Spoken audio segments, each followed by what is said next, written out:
انسان کی زندگی میں جو چیزیں اسے بہت زیادہ نقصان دیتی ہیں اور بہت پیچھے چھوڑ دیتی ہیں، دنیاوی معاملات سے لے کر روحانی، اخلاقی، قلبی اور قرب الہی کے معاملات تک کو جو چیزیں نقصان پہنچاتی ہیں، ان میں ایک بڑی چیز غفلت ہے۔ ایک لفظ ہوتا ہے جو ہمیں اکثر سننے کو ملتا ہے کہ آپ کی توجہ نہیں ہے۔ یہ ڈھیر سارے لوگوں کا مطالبہ ہوتا ہے، اہل خانہ بھی مطالبہ کرتے ہیں، کئی موقع پر والدین بھی مطالبہ کرتے ہیں، غرباء بھی مطالبہ کرتے ہیں کہ امیروں کی ہماری طرف توجہ نہیں ہے۔ اور یہ بڑی لازمی سی بات ہے کہ کسی چیز پر جب توجہ رہتی ہے تو وہ چیز بہتر ہو جاتی ہے، اور جب عدم توجہی کا لوگ مظاہرہ کرتے ہیں تو وہ معاملہ خراب ہو جاتا ہے۔ یہ جو عدم توجہ ہے اسی کو غفلت کہتے ہیں، اور جب انسان کے مزاج پر غفلت طاری ہوتی ہے اور غفلت اس پر پوری طرح غلبہ کر لیتی ہے تو پھر اس کی زرخیز زمین کو وہ بنجر کرتی ہے۔ غفلت انسانی دل کے لیے بڑی نقصان دہ چیز ہے اور انتہائی تکلیف اور ضرر کا باعث ہے۔ دلوں پر جو قحط نازل ہوتا ہے، قحط، ویران ہو جاتے ہیں دل، اور جو دلوں پر خشکی نازل ہوتی ہے کہ طبیعتیں خشک ہو جاتی ہیں، یہ غفلت کی وجہ سے ہوتی ہے۔ جو لوگ غافل ہو جاتے ہیں نا، اپنے معاملات کا دھیان نہیں رکھتے، دیکھیں نا، آپ کو کھانا کھاتے بھی غافل نہیں ہونا چاہیے۔ اگر کھانا بھی غیر معتدل کھا لیا جائے تو وہ انسان کی طبیعت کے لیے باعث ضرر بن جاتا ہے، نقصان کا باعث بنتا ہے۔ بات کرتے ہوئے بھی غافل نہیں ہونا چاہیے، کئی دفعہ جملے ایسے نکل جاتے ہیں جو انسان کے لیے پھر شرمندگی کا باعث بنتے ہیں۔ انسان کو غافل ہو کر کوئی کام نہیں کرنا چاہیے، غافل ہو کر، مدہوش اور بے ہوش ہو کر نہیں۔ غفلت دل کو ویران کرتی ہے، طبیعت میں خشکی لاتی ہے۔ غافل کبھی نہ بنے۔ قرآن مجید فرقان حمید نے ارشاد فرمایا کہ اقترب للناس حسابہم، فرمایا لوگوں کے حساب کا وقت قریب آ گیا، وہم فی غفلۃ معرضون، اور وہ ابھی بھی غفلت میں منہ پھیرے ہوئے ہیں۔ ٹائم آ گیا حساب دینے کا، لیکن وہ ابھی بھی غافل ہیں۔ ہمارے جو زیادہ تر نقصان زندگی میں ہوئے ہیں وہ صرف ہماری غفلت کی وجہ سے ہوئے۔ ہم نے چیزوں پر توجہ نہیں دی، چیزیں گڑبڑ ہو گئیں۔ جس آدمی نے پھول لگائے ہوں، پھل لگائے ہوں، کھیتی لگائی ہو، وہ دانہ ڈال کے پانی دے کے فارغ نہیں ہو سکتا، اسے توجہ کرنی پڑتی ہے۔ اور کسی نے کہا تھا مالی جیندے ہون تو پھر بوٹے سوکھدے نہیں۔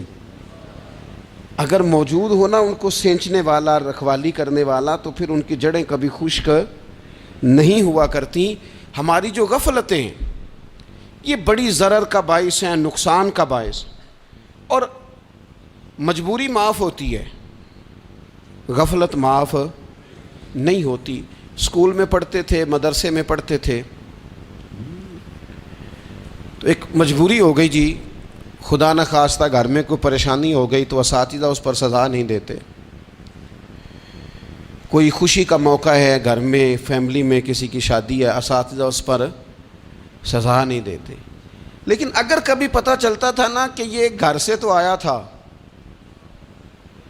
لیکن مدرسے نہیں آیا، یہ اسکول نہیں آیا، رستے میں غافل ہو گیا، تو یہ بات خوفناک تھی۔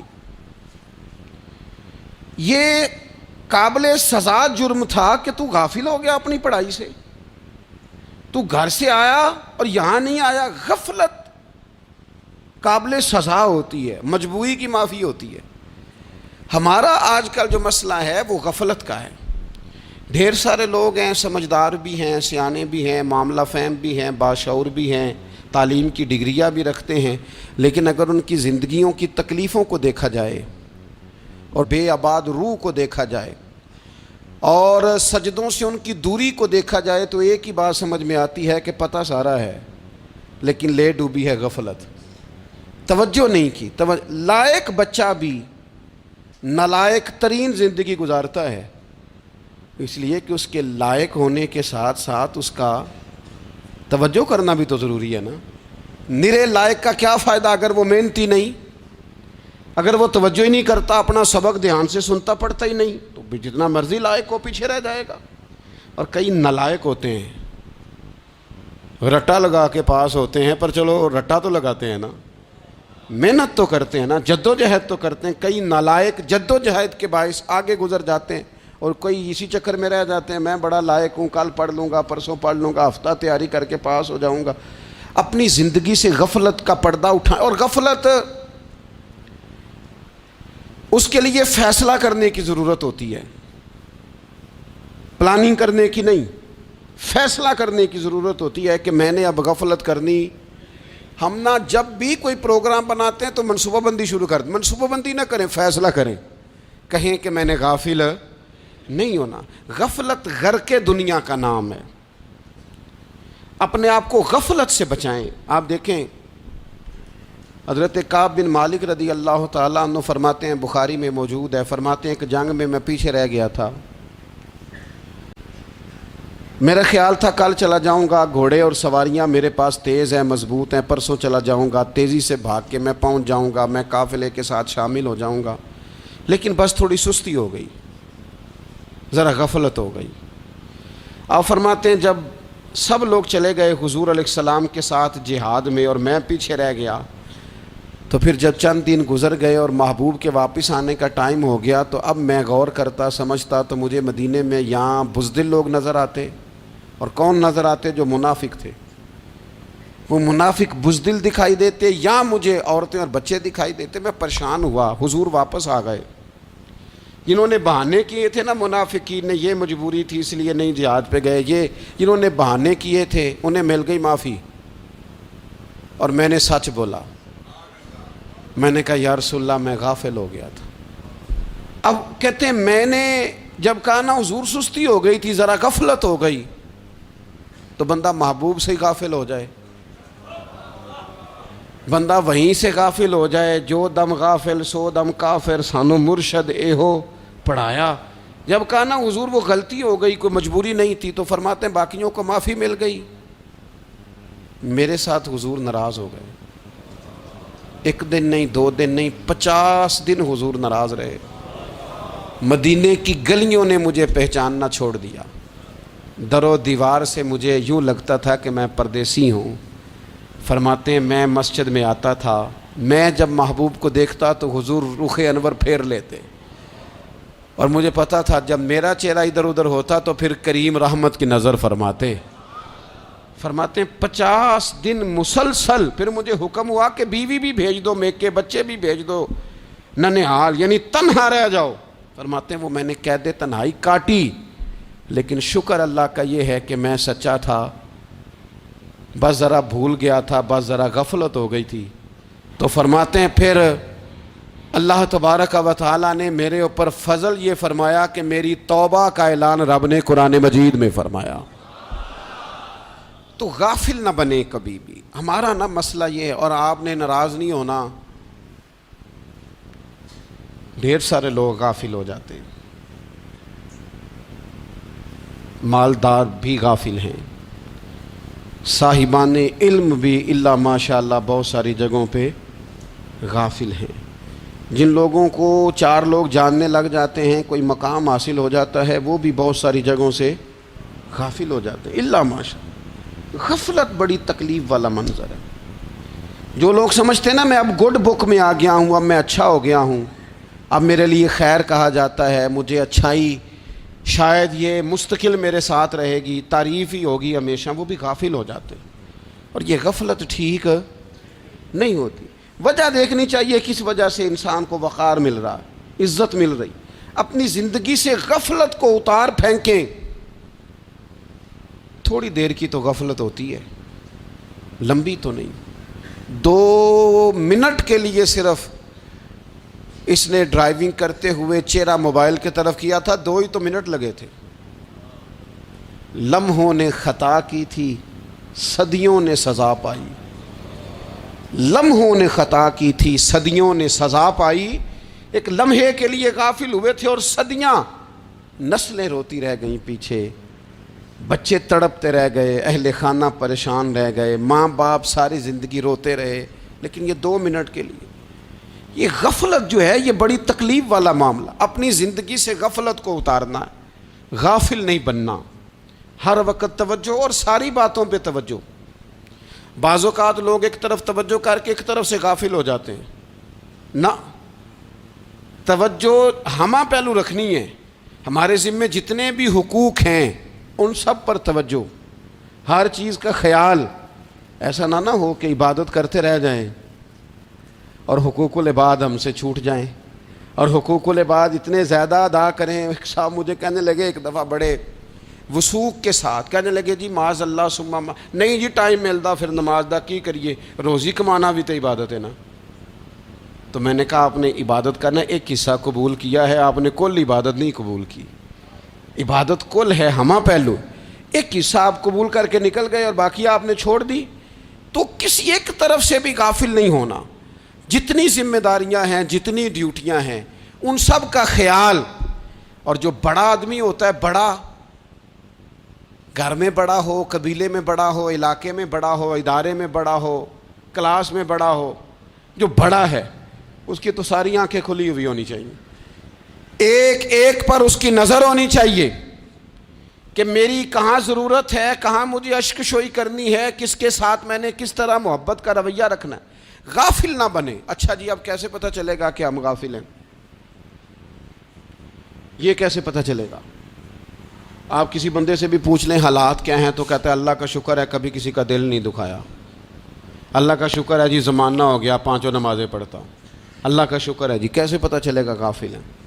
پہلی علامت ہمارے علماء اور صوفیاء نے غافل بندے کی لکھی ہے. اس آئینے میں نے اور آپ نے اپنا آپ دیکھنا ہے.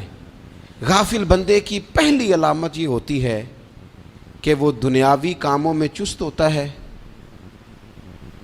اور اللہ اور اس کے رسول کی فرما برداری میں سست ہوتا ہے. یعنی نماز کے وقت تو اسے نیند ستاتی ہے، پریشانی ہوتی ہے، لیکن اگر کسی جگہ مال مل رہا ہو، پیسے مل رہے ہوں، وہاں جانا ہو تو پھر اسے کوئی چیز بھی تنگ نہیں کر. دنیاوی کاموں میں چست ہوگا، یعنی ٹی وی کے آگے، موبائل کے آگے وہ گھنٹوں بیٹھا ہوا ہے. اور اگر اسے 25 منٹ قرآن پاک سننا پڑ جائے، اگر اسے 20 منٹ دینی محفل میں بیٹھنا پڑ جائے، اگر اسے کہا جائے کہ تو 20 رکعت نماز نفل ادا کر، دنیاوی کاموں میں چست ہے، دینی کاموں میں، یہ غفلت کی پہلی علامت. پھر ذاتی معاملات پہ پیسہ خرچ کرنا ہو تو ڈھیر سارا ہے، کسی غریب کی مدد کرنی ہو تو. وہ ہمارے ایک دوست ہیں، وہ اکثر کہا کرتے ہیں، وہ کہتے ہیں آج کل کسی سے کہنا فلائی کام میں، دینی کام میں، کسی کی مدد میں کچھ 4 پیسے خرچ کرنے ہیں تو لوگ کہتے ہیں ہاتھ تنگ ہے. ہاں کوئی سستا پلاٹ ملتا ہو نا، اور اگر یہ سمجھ آ جائے کہ وہ مجبور ہے بیچارہ بیچنے والا، تو پھر کہتے ہیں میں 2-3 دوستوں کو پھاڑ لے سن. ذاتی کاموں میں جب بندہ چست ہو اور دینی کاموں میں سست ہو تو مطلب یہ ہے کہ بندہ غافل ہے. پہلی علامت غفلت کی. اور غفلت کی دوسری نشانی یہ ہے کہ انسان گناہ کے کاموں کو معمولی سمجھنے لگ جاتا ہے. یہ غافل بندے کی نشانی ہے. گناہ کو معمولی سمجھتا ہے، چھوٹا سمجھتا ہے. آج کل لوگ کہتے نہیں میں کو اکیلا کر رہا ہوں، ساری دنیا ہی کرتی ہے. اور جناب کیا ہو گیا اگر یہ غلطی ہو گئی تو بندے سے ہو ہی جاتا ہے. گناہ کو معمولی سمجھنا، چھوٹا سمجھنا اور کہنا پھر کیا ہو گیا ہے، انسان سے غلطی ہو جاتی ہے. آپ دیکھ لیں کہ سینکڑوں بیسیوں گناہوں کا بوجھ ہمارے سروں پہ ہوتا ہے، لیکن کوئی ہمارا دبدبہ ہے، کوئی ہماری گفتگو ہے، کوئی ہمارے جملوں میں خود پسندی ہے، کوئی ریاکاری ہے، کوئی تصنع ہے. یہ غافل بندے کی علامت ہے. نبی اکرم صلی اللہ تعالیٰ علیہ وآلہ وسلم نے فرمایا مومن اپنے گناہوں کو پہاڑ کی طرح سمجھتا ہے. یہ بخاری میں حدیث ہے. مومن پہاڑ کی طرح جانتا ہے اور وہ ڈرتا ہے کہ کہیں وہ پہاڑ اس کے اوپر گر نہ جائے، یعنی کہیں مجھے میرے گناہ کی سزا نہ مل جائے. چھوٹے گناہ کو بھی پہاڑ جانتا ہے، یار مجھ سے غلطی ہو گئی، مجھے ٹھیک کر لینی چاہیے، مجھے معافی لے لینی چاہیے، مجھے توبہ کر لینی چاہیے. مومن اپنے اوپر گناہ کو پہاڑ کی جانب سمجھتا ہے. اور حضور علیہ الصلوۃ والسلام فرماتے ہیں کہ یہ جو فاسق اور فاجر ہوتا ہے نا، اللہ کا نافرمان، یہ گناہ کو مکھی کی طرح سمجھتا ہے. یہ سمجھتا ہے میں نے اشارہ کرنا ہے مکھی نے اڑ جانا ہے. مومن کی علامت یہ ہے کہ وہ پہاڑ جانتا ہے اگر غلطی ہو جائے تو پہاڑ. امام اعظم ابو حنیفہ رحمۃ اللہ علیہ گزر رہے تھے تو بارش ہو گئی تھی اور کوفہ میں کیچڑ تھا, تو آپ نے جو جوتے پہنے ہوئے تھے ان جوتوں سے چلتے ہوئے نا آپ کے پاؤں سے کچھ مٹی اڑی, تو سامنے ایک یہودی تھا, اب اس زمانے میں دیواریں کچی ہوتی تھیں, اس کے دیوار پر جا کے وہ مٹی جو تھی وہ لگ گئی. اب امام صاحب بڑے پریشان ہوئے کہ میں نے اس کی دیوار کو آلودہ کر دیا. یہاں تو لوگ اپنی اینٹیں رکھتے رکھتے کئیوں کی دیواریں توڑ ہی دیتے ہیں, اور پھر وہ اس پر ماننے کو بھی تیار نہیں ہوتے, تسلیم کرنے کو بھی تیار نہیں ہوتے. وہ کہتے ہیں پھر کیا ہو گیا, اب ہمارا یہاں گھر ہے تو ہم نے ٹرالی منگوانی نہیں تھی, ہمارا حق بنتا تھا. امام صاحب کے پیروں سے ذرا کیچڑ اڑا, یہودی کی دیوار پہ لگا, اس کی کچی دیوار تھی. امام صاحب پریشان ہو گئے, سوچنے لگے کہ اگر میں دیوار سے یہ کیچڑ اتارتا نہیں تو یہ بھی زیادتی ہے, میں نے اس کی دیوار کو گدلا کر دیا, اور اگر میں اتارتا ہوں تو کچھ مٹی اس کی دیوار کی بھی اتر جائے گی, کچی دیوار ہے, یہ بھی زیادتی ہے.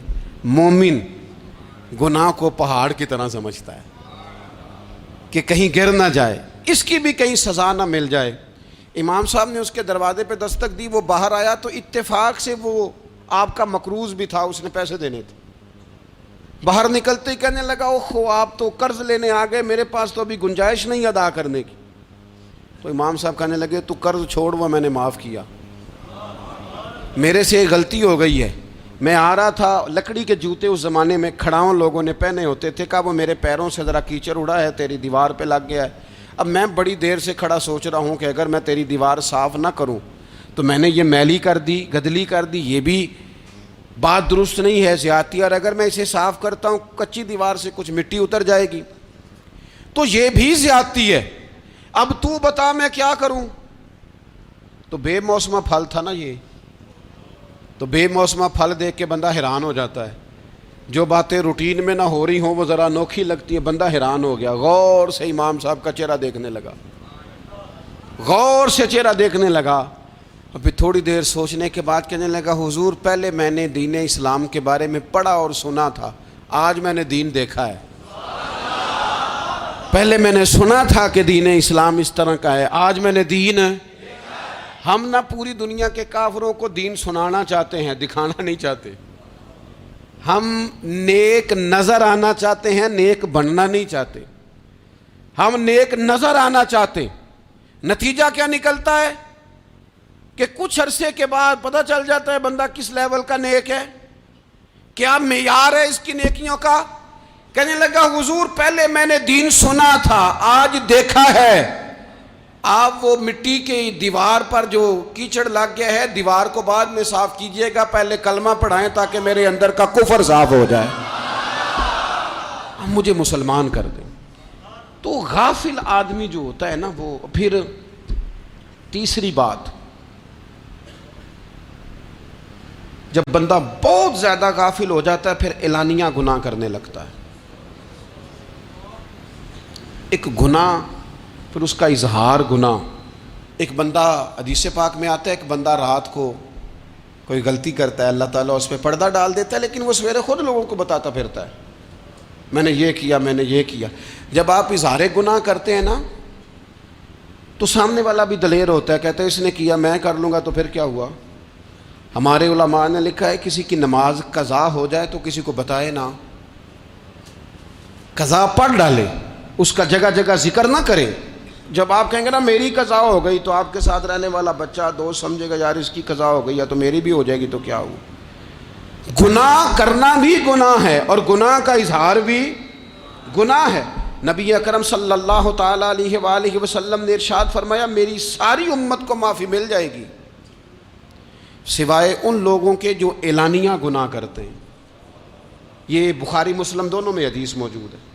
جو اعلانیہ گناہ, جنہوں نے خود ساری دنیا کو گواہ بنا لیا, میں نے یہ بھی جرم کیا, یہ بھی کیا, یہ بھی کیا, یہ بھی کیا, خود انہوں نے لوگوں کے. بہت بڑے غافل آدمی کی علامت ہے کہ گناہ کرے اور پھر اوپر سے اعلانیہ گناہ کرے, اتنا بڑا جرم کرے. پھر چوتھی علامت اگر ہم دیکھنا چاہیں کہ ہم غافل تو نہیں. تو غافل بندے کی چوتھی علامت یہ ہوتی ہے کہ وہ فضول کاموں میں وقت بڑا ضائع کرتا ہے. فضولیات میں ادھر بیٹھے ہیں ادھر بیٹھے ہیں, یہاں گپ شپ ہو رہی ہے, وہاں موبائل دیکھا جا رہا ہے, پھر کچھ ٹائم ملا ہے تو پھر کہیں دور دراز کسی ہوٹل پہ کھانا کھانے چلے گئے, پھر کچھ ٹائم ملا تو چلو نکلتے ہیں ذرا کوئی ہفتہ سیر کر آتے ہیں, یہاں گپ شپ ہے, فلاں کو ڈسکس کر لیتے ہیں, فلاں کے بارے میں بات کر لیتے ہیں, سیاسی تبصرے کر لیتے ہیں, یہ تھوڑی گفتگو ہو جاتی, چلے محلے داروں پہ تبصرہ شروع کرتے ہیں, کون روٹی زیادہ کھا رہا ہے اور کس کے پاس پیسے زیادہ آ گئے, چلو جا کے پتہ کرتے ہیں. حالانکہ یہ پتہ نہیں کرنا چاہیے تھا, پتہ تو اس کا کرنا چاہیے تھا جو بیچارہ کل سے بھوکا ہے. خبر تو اس کی رکھنی چاہیے تھی جس بیچارے کے گھر میں بچوں کے لیے پہننے کو کپڑے موجود نہیں ہیں. اس پر تبصرہ یہ کرتے ہیں کہ یہ محنت کیوں نہیں کرتے, اور اگر کسی پر اللہ عطا کر دے پھر حساب ضرور لگاتے ہیں کہ ذرا معلومات کرو یہ اتنی جلدی آگے کیسے نکل گئے. غافل بندے کی علامت ہے وقت کا ضائع کرنا اور فضول کاموں میں ضائع کرنا اور بلا وجہ ضائع, اور ایسے سوالات کرنا جن کی ضرورت ہی کوئی نہیں, بالکل ضرورت ہی نہیں, کوئی مطلب ہی نہیں. لیکن ہم لوگ وقت ضائع, یہ غفلت کی علامت. غفلت اللہ والوں کی علامت کیا تھی؟ ایک بات انہوں نے زندگی میں لے لی, سیکھ لی, پھر ساری زندگی اسی پہ گزار دی. ان کا ارادہ تھا نا کشکول سیدھا کیا. کچھ لوگ ساری زندگی لیکچر قبول لے لے کے سن کے پھر بھی سمجھنے کو تیار. یہ غافل دل کی علامت ہے. اس لیے نبی پاک صلی اللہ تعالیٰ علیہ وسلم نے فرمایا دو نعمتیں ایسی ہیں جن میں اکثر لوگ غفلت میں ہیں, ایک صحت اور دوسری فراغت. لوگ بلا وجہ وقت ضائع کرتے ہیں. اللہ نے صحت دی ہے, کسی خیر کے کام میں لگائیں. اگر آپ کے پاس فارغ وقت ہے تو قرآن پاک کو یاد کریں, ترجمہ اور تفسیر سے پڑھیں, محبوب پاک علیہ السلام کی احادیث کو یاد کریں, اللہ والوں کی باتیں سنیں. وقت ملے تو عبادات میں لگائیں, نوافل میں لگائیں, تلاوت میں لگائیں, ذکر اذکار میں لگائیں, اور پھر اللہ مزید توفیق عطا کرے تو کسی کے بھلے میں وقت لگائیں. گلی سے کوئی کانٹا اٹھائیں, کوئی روڑا اٹھائیں, کوئی کسی کی مدد کریں. لیکن یہ غافل ہونے کی علامت ہے کہ اپنے وقت کو ضائع کرنا. اور پھر اسی طرح غفلت کی پانچویں علامت یہ ہے کہ اگر بندے کو دنیا سے پورا پیار ہو جائے, یعنی شب قدر میں بھی آ کے کہتا ہے یا اللہ کبھی پیسے دے دینا, شب برات والے دن بھی کہتا ہے کہ مالک اگر کبھی کوئی ایسا سبب لگ جائے نا, یعنی بیت اللہ شریف کے سامنے کھڑے ہو کے بھی اگر اس نے مال ہی مانگنا ہے وہاں بھی اس نے یہی سوال کرنا ہے, حب دنیا اتنی غالب آ جائے. تو یہ غافل ہونے کی علامت. دنیا ضرورت ہے, مقصد نہیں ہے. دنیا کی حاجت ہے, مقصد نہیں ہے. یہ مقصود نہیں. اور جب لوگ فقط دنیا کے مال کو, دولت کو, نبی پاک علیہ السلام نے فرمایا وہ لعنتی ہے جو درہم اور دینار کا بندہ بن گیا ہے, پیسوں کا بندہ بن گیا ہے. مل جائے تو خوش ہوتا ہے, نہ ملے تو تکلیف میں آ جاتا ہے. یہ غافل بندے کی علامت. مومن تو وہ ہوتا ہے کہ دولت رزق حلال ضرور کماتا ہے تاکہ کسی کے آگے ہاتھ نہ پھیلانا پڑے, کوشش ضرور کرتا ہے, پر دنیا کو جیب میں جگہ دیتا ہے, دل میں نہیں دیتا. اس کی جگہ جہاں ہے اسے وہاں رکھتا ہے, اسے دل میں جگہ. دل تو ایک ہے, اس میں رب رسول کو بسائیں گے یا کسی اور کو بسائیں گے. تو حب دنیا یہ غافل ہونے کی بہت بڑی علامت ہے. پھر اسی طرح جو بندہ رب کریم کو جانتا نہیں نا وہ بھی غافل ہو جاتا ہے. ایک تو جو یہ نہیں نہ جانتا کہ رب کریم سزا دے گا, وہ مجھے دیکھ رہا ہے, اسے نہ اونگ آتی ہے نہ نیند آتی ہے, جو اس کی معرفت نہیں رکھتا کہ میرا رب ہر وقت مجھے دیکھ رہا ہے, وہ بھی غافل ہو جاتا ہے. جسے پتہ ہونا کہ مجھے دیکھ رہا ہے وہ غافل نہیں ہوتا. اور جو یہ سمجھ لیتا ہے نا کہ شاید معاذ اللہ ثم, اس یقین کو پکا نہیں کرتا, وہ غافل ہو جاتا ہے. اور ایک جو یہ نہیں نہ جانتا کہ رب مہربان کتنا ہے وہ بھی غافل ہو جاتا ہے. مجھے بتائیے سب سے زیادہ تو بندہ اس کے دروازے پہ جاتا ہے نا جو سب سے زیادہ مہربانی کرنے والا ہو, اس دروازے سے بندہ اٹھتا ہی نہیں. تو جس کو یہ یقین ہو جائے نا سب سے زیادہ کرم فرمانے والی ذات اللہ رسول کی ہے, وہ کبھی رب رسول سے غافل نہیں ہوتا. وہ کبھی اللہ رسول کا دروازہ چھوڑ کے نہیں جاتا، وہ کبھی کسی اور جگہ جا کے پناہ تلاش نہیں کرتا۔ جسے پتہ چل جائے نا وہ کریم کتنا ہے، مہربان کتنا ہے۔ ملا رومی رحمت اللہ علیہ فرماتے ہیں بہت بڑا مجرم تھا ایک بندہ، بہت بڑا گناہگار تھا، بت کو پوجتا تھا، تھک گیا، ساری رات بت کے سامنے کھڑا تھا، معاذ اللہ یا صنم یا صنم یا صنم کہتے، تھک گیا، نیند آ گئی، اونگ آ گئی۔ جب پوری طرح نیند آ گئی اور دماغ پہ نیند قبضہ کرنے لگی تو اس کے منہ سے نکل گیا، صنم صنم کہہ رہا تھا نا، نکل گیا یا صمد، او بے نیاز مالک۔ رب کریم نے فرشتوں سے فرمایا دوڑ کے جاؤ، جو کہتا ہے اسے دے دو۔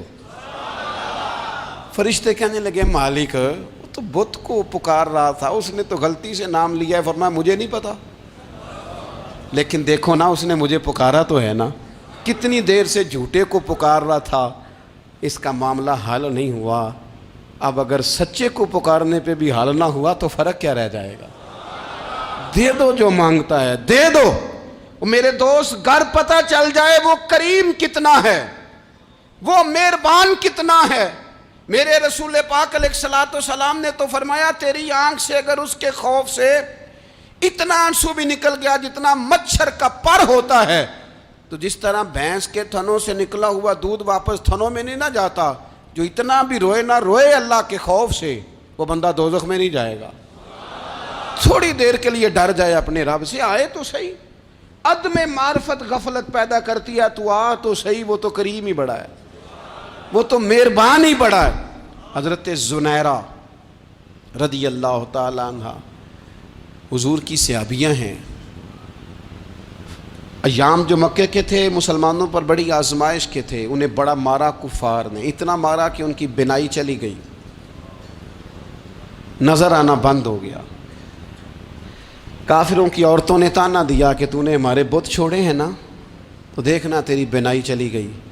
تو جناب زنیرہ اللہ پہ بھروسہ، توکل، معرفت الہی کا جذبہ، اٹھ کے کھڑی ہو کہنے لگی چپ کرو، تمہارے جھوٹے بت کیا کر سکتے ہیں، میرا رب چاہے تو صبح جب میں اٹھوں تو میری آنکھیں روشن ہوں، اگر کریم کرم کر دے۔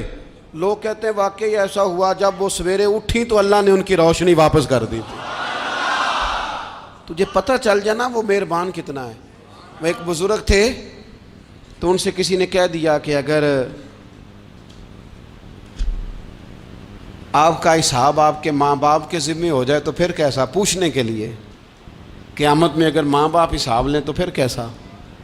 تو بڑے سیانے لوگ تھے جو دل والے تھے، کہنے لگے نہیں، رب کریم ہی ٹھیک ہے، اس لیے کہ وہ ماں باپ سے کہیں بڑھ کر پیار کرنے والا ہے۔ اگر یہ معرفت مل جائے وہ کریم کتنا ہے۔ اور جب بندہ پوری طرح اس کی بارگاہ میں آ کے تڑپ جاتا ہے نا، مولا میں جاؤں کدھر، تیرا دروازہ چھوڑ کے جاؤں کدھر۔ اقبال کہتے ہیں وہ ایک سجدہ جسے تو گراں سمجھتا ہے، 1000 سجدوں سے دیتا ہے آدمی کو نجات۔ تجھے جگہ جگہ جھکنا نہیں پڑے گا اگر تو صحیح معنوں میں اپنے رب کی بارگاہ میں جھک جائے۔ تو میرے عزیز کوشش کریں کہ اس کی معرفت، اس کا کرم، اس کی عطا اور اللہ تبارک و تعالیٰ کے حاضر و ناظر ہونے پر عین الیقین، حق الیقین حاصل کریں۔ اور پھر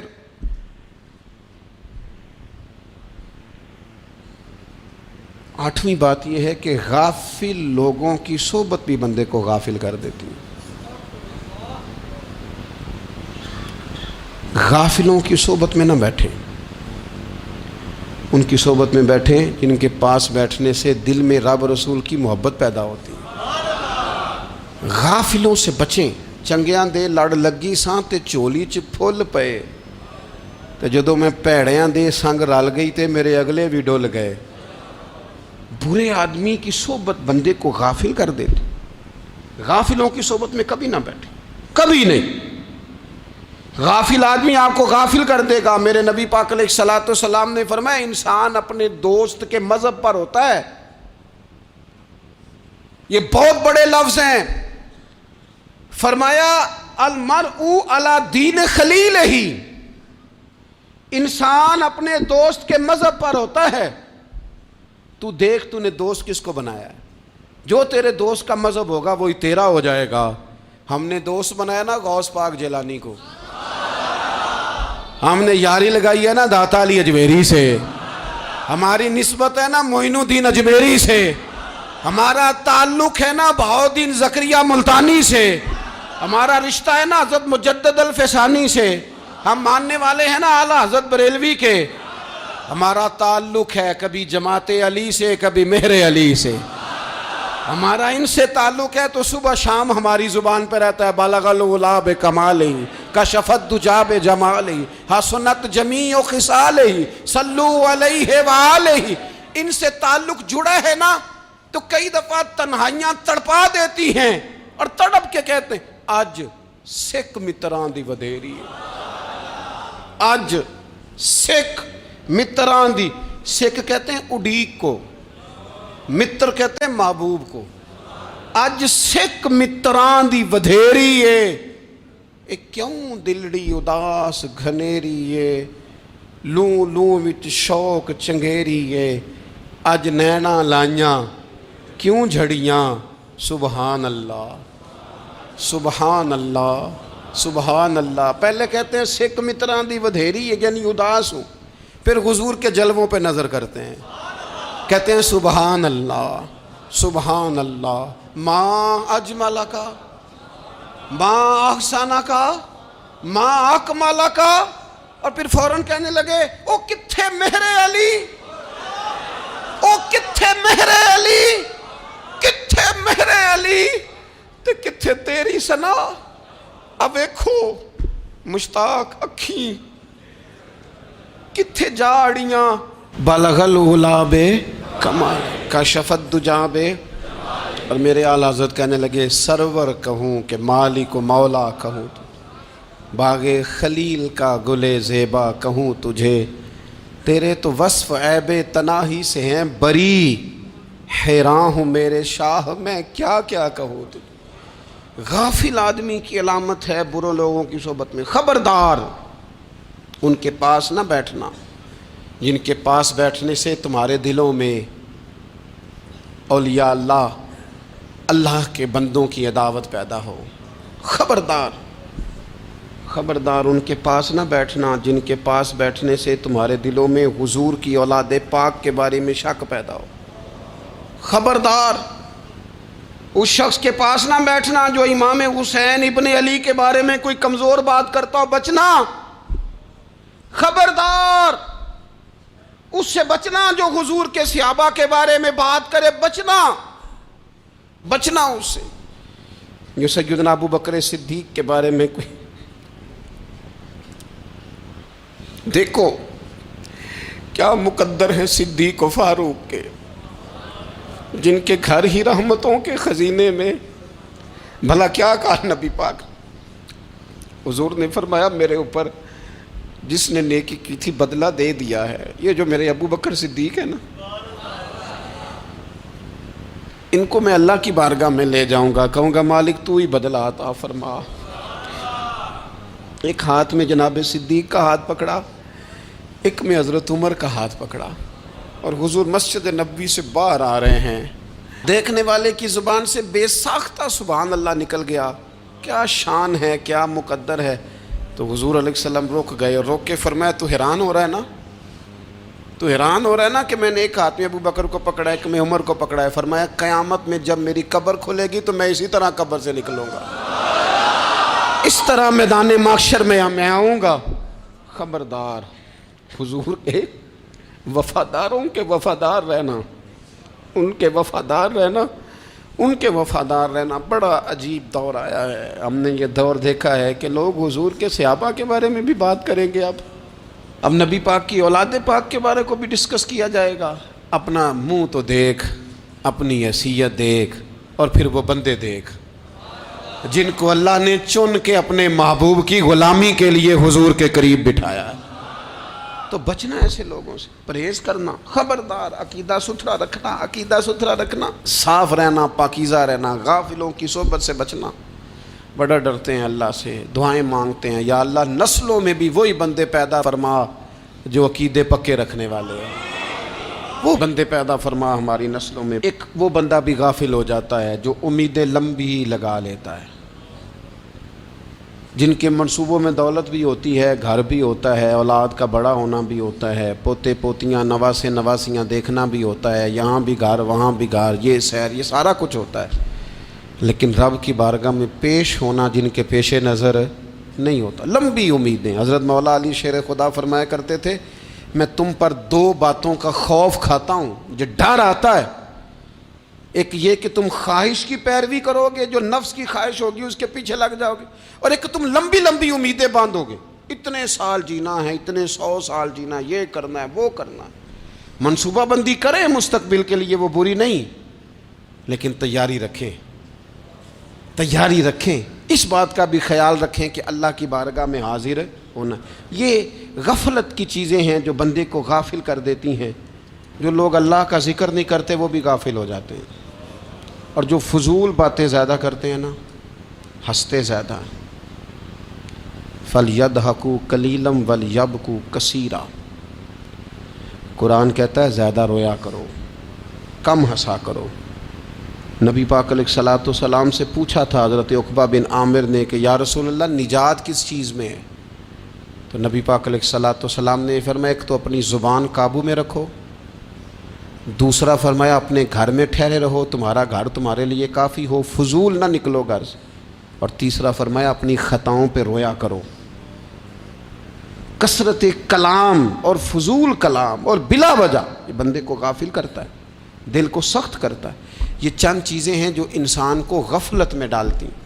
اپنے آپ کو ان چیزوں سے بچائیں اور غفلت کو توڑیں۔ آپ کے ذمے، میرے ذمے جو حقوق و العباد ہیں ان کا پتہ کریں، جو اللہ رسول کے حقوق ہیں ان کی خبر دیکھیں، ہماری جو ذمہ داریاں ہیں ہم کس طرح انجام دے رہے ہیں اس پر توجہ کریں، اپنے معاملات کو ٹھیک کریں۔ ہم انسان ہیں، کوتاہیاں تو رہ جائیں گی، لیکن جب کوشش کریں گے تو پھر رب تعالیٰ مدد بھی فرمائے گا۔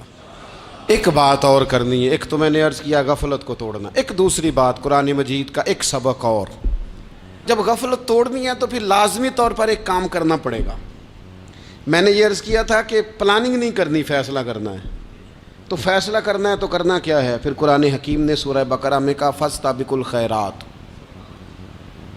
یعنی تم نیکیوں کی طرف دوڑو، جلدی جلدی نیکیاں کرو، فٹافٹ، دیر نہ کرو۔ فٹافٹ سے مراد یہ نہیں کہ نیکی جلدی جلدی کر جاؤ، یعنی ٹال مٹول نہ کرو خیر کے کام میں، کل کریں گے، پرسوں کریں گے، عمرہ کر رہے ہیں پھر نیکی ہیں، حج کر رہے ہیں پھر نیکی ہیں، بچے بیال ہوں پھر میں نیک ہوں، یہ تھوڑا سا یہ کام ٹال مٹ، فاستبقوا الخیرات، نیکیوں کی طرف دوڑو، جلدی کرو، بھاگو۔ نبی پاک صلی اللہ تعالیٰ علیہ وسلم نے فرمایا 5 چیزوں کو 5 چیزوں سے پہلے غنیمت جانو۔ حضور علیہ الصلوۃ والسلام فرمانے لگے ایک تو تم جوانی کو نہ بڑھاپا آنے سے پہلے پہلے غنیمت سمجھ لو۔ نبی کریم صلی اللہ تعالیٰ علیہ وآلہ وسلم ارشاد فرمانے لگے کہ اپنی صحت کو غنیمت جان لو، بیماری آنے سے پہلے پہلے۔ پھر حضور علیہ الصلوۃ والسلام فرمانے لگے اگر اللہ نے تمہیں مال دیا ہے، وسعت دی ہے، تو نیکی کر لو، خرچ کر لو اللہ کے راستے میں، خدا نہ خواستہ تم پر غریبی آ جائے۔ اور پھر حضور سید عالم صلی اللہ تعالیٰ علیہ وسلم فرمانے لگے اگر تمہیں اللہ نے کچھ فراغت دی ہے، بہت زیادہ مصروف نہیں ہو، تو غنیمت جان لو، جلدی سے نیکی کر لو قبل اس کے کہ تم مشغول ہو جاؤ۔ اور 5ویں بات حضور نے بیان کی، فرمایا زندگی کو غنیمت جانو، موت آنے سے پہلے پہلے جلدی سے نیکی کر لو۔ نیکی کے لیے ساری زندگی منصوبہ بندی نہ کرتے رہو، نیکی کے لیے دیکھو نا، ہماری زندگی میں یہاں دنیا میں رہ کے چند منٹوں میں وہ نیکی کی جا سکتی ہے جو قیامت کے بعد صدیوں کا ہمارا فائدہ کرے گی، صدیوں کا فائدہ کرے، کرتے نہیں۔ پلاننگ کر رہے ہیں، منصوبہ بندی کر رہے ہیں، بس تیاری کر رہے ہیں، بس حضرت آپ دعا کر دیں، اللہ تعالیٰ دعائیں بھی قبول فرمانے والا ہے، لیکن جو نیکی نصیب ہوتی ہے اسے جلدی سے کر گزریں، اسے فٹافٹ کریں۔ میں ایک گاؤں میں گیا، اب تو خیر وہ دور نہیں رہا، یہ 10-15 سال 20 سال پہلے نا جو نوجوانوں کی مصروفیات ہوتی تھیں ان میں سے ایک مصروفیت یہ ہوتی تھی کہ گندم لے کے چکی پہ جانا ہے، آٹا پسوا کے لانا ہے۔ یہ ایک بڑی، چونکہ سبھی گھروں کے اندر سال کے لیے گندم سٹاک کر لی جاتی تھی، تو گندم لے کے جانا یہ ایک ڈیوٹی ہوتی تھی۔ ایک نوجوان ایک گاؤں میں، اس کی مجھے تعریف سننے کو ملی، تو ایک بوڑھی اماں کہنے لگی یہ تو بڑا نصیباں والا ہے، سارے دا آٹا پیا لے ہوندا ہے۔ اور آتے جاتے پوچھ لیتا ہے کہ اماں کوئی کہنے لگی میرے بچے باہر ہوتے ہیں، یہ مجھے دوائی بھی لا دیتا ہے شوگر کی، میں مریضہ ہوں۔ یعنی خیر جتنی ہو سکے، جتنی۔ میرے ایک سنگی ہیں تو سڑک پہ کوئی بندہ کھڑا ہوتا ہے نا، اللہ تعالیٰ انہیں سلامت رکھے، بندہ کھڑا ہوتا ہے تو کہتے ہیں میں اس سے پوچھ لیتا ہوں بابا جی کدھر جانا ہے، فلانی جگہ جانا ہے، تو کہتے ہیں میں موٹر سائیکل پہ بٹھا لیتا ہوں۔ بندہ دیکھ کے مجھے سمجھ آ جاتی ہے ضرورت مند ہے، کوئی چور نہیں، کوئی ڈاکو نہیں، ضرورت مند ہے، میں اسے منزل تک نیکی جتنی میسر آئے، جس حد تک میسر آئے۔ کیا کہا ہمارے نبی پاک علیہ السلام نے؟ حضور نے ہم سے فرمایا کچھ نہ ہو سکے تو بات ہی مسکرا کے کر لینا، اس پر ہی اللہ صدقے کا ثواب عطا کر دے۔ فاستبقوا الخیرات، جلدی سے نیکی کر لو، اپنے نامہ اعمال میں روز نیکیاں جمع کرو، کوئی نہ کوئی خیر کا کام روز کرو اور جلدی سے کرو۔ صحیح مسلم میں حدیث ہے، نبی پاک صلی اللہ تعالی علیہ وسلم فرمانے لگے جلدی جلدی نیکی کے کام کر لو ان فتنوں سے پہلے جو اندھیری رات کے حصوں کی طرح فتنے ہوں گے۔ فرمایا اس وقت حال یہ ہوگا کہ آدمی صبح مومن ہوگا، شام کو کافر ہو جائے گا، شام کو مومن ہوگا تو صبح کافر ہو جائے گا۔ اور فرمایا لوگ دنیا کے بدلے اپنا دین تک بیچ ڈالیں گے۔ معاذ اللہ جھوٹی قسمیں نہیں کھائی جاتی، جھوٹا قرآن مجید نہیں لوگ اٹھا لیتے، لوگ دنیا کے لیے دین بیچ ڈالیں گے۔ اس سے پہلے جب فتنے اتنے زیادہ ہو جائیں، اس سے پہلے نیکی کر لو، کوئی خیر کا کام کر لو، جلدی سے کچھ ایسا کر لو۔ حضرت عقبہ بن حارث رضی اللہ تعالیٰ عنہ فرماتے ہیں یہ دیکھیں ہمارے نبی پاک علیہ السلام کی سیرت کیا ہے، حضور کا اسوہ کیا ہے، نبی پاک علیہ السلام ہماری تربیت کس طرح کرتے ہیں۔ حضرت عقبہ بن حارث رضی اللہ تعالیٰ عنہ کہتے ہیں ہم نے نبی پاک علیہ السلام کے ساتھ عصر کی نماز پڑھی، یہ صحیح بخاری میں موجود ہے۔ فرماتے حضور سلام پھیرتے ہی فوراً اٹھ کے گھر تشریف لے گئے۔ یہ ہمارے لیے انوکھی بات تھی، غیر متوقع تھی، پہلے کبھی ایسا ہوا نہیں۔ سلام پھیرا نماز کا، حضور جلدی سے تشریف لے گئے۔ اب ہم حیران تھے اور حیرت انگیز طور پر حیران تھے کہ کریم اتنی جلدی تشریف لے گئے۔ تھوڑی دیر ہوئی حضور واپس آ گئے تو محبوب پاک علیہ السلام فرمانے لگے گھر میں ایک چھوٹی سی ڈلی، ایک چھوٹا سا ٹکڑا سونے کا پڑا تھا، مال آیا تھا سارا صدقہ کر دیا، وہ تھوڑا سا پڑا تھا، اچانک مجھے یاد آیا وہ تو پڑا رہ گیا۔ تو حضور فرمانے لگے میں نے کہا کہیں ایسا نہ ہو جائے کہ ساری رات گزر جائے اور میرے گھر میں پڑا ہی رہ جائے، میں جلدی سے جا کے اسے خیرات کر دوں۔ میں نے خیرات کیا پھر میں واپس آ گیا ہوں۔ جلدی سے نیکی، جلدی سے نیکی کر لی جائے۔ ہم بڑا انتظار کر رہے ہیں، بڑا لمبا ہمارا پروگرام ہے، ہمارے پاس ٹائم ہی بڑا ہے، کسی نے کان میں کہہ دیا ہے تیرے پاس بڑا وقت ہے، ابھی تو بڑی عمر پڑی ہے، ابھی تو جناب او میرے بھائی یہ لوگوں کے کہنے کی باتیں ہیں، پھر پتہ ہی نہیں چلتا حالات کس طرح کے ہو جاتے ہیں اور کیا معاملات انسان کے ساتھ درپیش ہوتے ہیں۔ جتنی خیر میسر آئے، جتنا بھلا میسر آئے، جتنی انسان کو توفیق ملے۔ میں نے بزرگوں کو دیکھا، اپنے اصحاب کو، پہلے وہ خدام سے کہتے کہ میں سونے لگا ہوں اور پابند کرتے لوگوں کو کہ فلاں وقت، بزرگوں کو میں نے دیکھا اپنے، وہ پابند کرتے لوگوں کو کہ فلاں وقت میں موجود ہوں گا آنا، خود پابند فرماتے، اور پھر جب بیدار ہوتے تو سب سے پہلے خدام کو بلا کے پوچھتے کوئی مہمان تو نہیں آیا؟ وہ جناب آپ نے خود ہی تو پابند فرمایا فلاں دن آنا۔ کہنے لگے چل یار اگر کوئی آیا تو مجھے ملا لو، میری ملاقات کرا لو۔ کیوں؟ اس لیے کہ دور سے آیا ہے، مجھ سے ملنے آیا ہے، کوئی خیر کی بات سیکھنے آیا، چلو میرے نامہ اعمال میں کوئی نیکی جائے گی، کچھ نہ کچھ خیر جمع کر لی جائے، کچھ نہ کچھ ڈیوٹی کر لی جائے، کچھ کام کریں اور جلدی سے کریں۔ حضرت جابر ابن عبداللہ انصاری رضی اللہ تعالیٰ عنہ بیان کرتے ہیں، یہ بھی بخاری میں موجود ہے، کہتے ہیں ایک صحابی نبی پاک علیہ السلام کی بارگاہ میں حاضر ہوئے غزوہ احد کے موقع پر، اور حال ان کا یہ تھا کہ وہ کھجور کھا رہے تھے اور کھجور انہوں نے منہ میں رکھی ہوئی تھی۔ حضور کی بارگاہ میں حاضر ہوئے اور عرض کرنے لگے یا رسول اللہ صلی اللہ تعالی علیہ وسلم اگر میں شہید کر دیا جاؤں تو کہاں جاؤں گا؟ حضور فرمانے لگے جنت میں۔ تو کہتے ہیں انہوں نے جو کھجور منہ کے اندر تھی وہ انہوں نے نگلی نہیں، اندر نہیں لے گئے، اس کو باہر نکالا اور دوڑ کے آگے بڑھے اور جنگ کرنی شروع کر دی۔ اور لڑتے لڑتے شہید ہو گئے۔ کیا سبق دیا انہوں نے؟ سبق یہ دیا کہ نیکی کرنے میں اتنی دیر بھی نہیں کرنی جتنی کھجور کھانے میں دیر لگتی ہے۔ جلدی سے نیکی کرنی ہے، فٹافٹ نیکی کرنی، اس کے اندر ٹال مٹول نہیں کرنا۔